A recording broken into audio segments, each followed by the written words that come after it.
ನಾವ್ ಹೆಣ್ಮಕ್ಳುಗಳಿಗೆ ಮದ್ವೆ ಆದ್ಮೇಲೆ ತವ್ರ ಮನೆಗೆ ಹೋಗ್ತಾ ಇದೀವಿ ಅಂದ್ರೇನೆ ಏನೋ ಒಂಥರ ಸಡಗರ ಅಲ್ವಾ.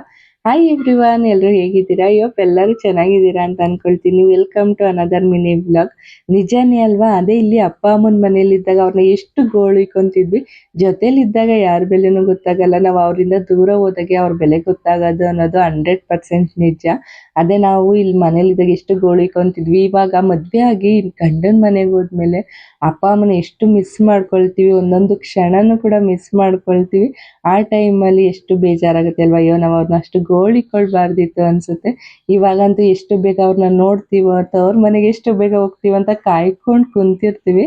ಸೊ ಇನ್ನು ನಮ್ಮೂರ ಅಚ್ಚಲಲ್ಲಿ ಹಬ್ಬ ಎಲ್ಲ ಮುಗೀತು. ಅದ್ರದ್ದೆಲ್ಲ ವಿಡಿಯೋಸ್ನ ನಾನು ಯೂಟ್ಯೂಬಲ್ಲಿ ಅಪ್ಲೋಡ್ ಮಾಡಿದ್ದೀನಿ. ಹೋಗಿ ಇಂಟ್ರೆಸ್ಟ್ ಇತ್ತು ಅಂದರೆ ಚೆಕ್ ಮಾಡಿ ನೋಡಿ. ಇನ್ನು ಅಲ್ಲೆಲ್ಲ ಮುಗಿಸ್ಕೊಂಡು ನೆಕ್ಸ್ಟ್ ನಮ್ಮ ಅಂಗಡಿ ದೊಡ್ಡಿಲಿ ಹಬ್ಬ ಅಂದರೆ ನಮ್ಮ ತವ್ರ ಮನೆಯಲ್ಲಿ. So just 3 kilometre. ಸರಿ ನಾನು ಹೋಗೋಣ ಅಂತ ಅಂದ್ಬಿಟ್ಟು ಇಲ್ಲೆಲ್ಲ ಪ್ಯಾಕಿಂಗ್ ಮಾಡ್ಕೊಳ್ತಾ ಇದ್ದೀನಿ. ಹಾಗೇನೆ ಸ್ವಲ್ಪ ಸ್ಟಿಚಿಂಗ್ ಎಲ್ಲ ಇತ್ತು, ಎಲ್ಲನೂ ಕೂಡ ಮಾಡ್ಕೊಂಡು ಪ್ಯಾಕಿಂಗ್ ಮಾಡ್ಕೊಂಡು ನಮ್ಮೂರಿಗೆ ಬಂದೆ. ಆಲ್ರೆಡಿ ಲೈಟಿಂಗ್ಸ್ ಎಲ್ಲ ಬಿಟ್ಟಿದ್ರು. ಸೊ ಇನ್ನು ಹಾಗೇನೆ ನಮ್ಮ ಗಿಡದಲ್ಲೇ ಹೂವು ಮಲ್ಲಿಗೆ ಹೋಯ್ತು, ಅದನ್ನು ಕೂಡ ಬಿಡಿಸ್ಕೊಂಡು ಬಂದಿದ್ದೆ. ಸೊ ಅದನ್ನು ಕೂಡ ಕಟ್ಕೊಂಡು ಕುಂತಿದ್ದೆ. ಇನ್ನು ನನಗೆ ಬೋಟಿ ಅಂದರೆ ಆಲ್ ಟೈಮ್ ಫೇವ್ರೇಟು. ನಾನು ಬಂದಿದ್ದೀನಿ ಅಂದರೆ ಸಾಕು ನಮ್ಮಪ್ಪ ತಗೊಂಬಂದು ಇಟ್ಬಿಡ್ತಾರೆ. ಚಿಕ್ಕ ವಯಸ್ಸಿಂದನೂ ನನಗೆ ಈ ಬೋಟಿ ಮೇಲೆ ಏನೋ ಒಂಥರ ಇಷ್ಟ, ಸಿಕ್ಕಾಪಟ್ಟೆ ಇಷ್ಟಪಡ್ತೀನಿ ನಾನು.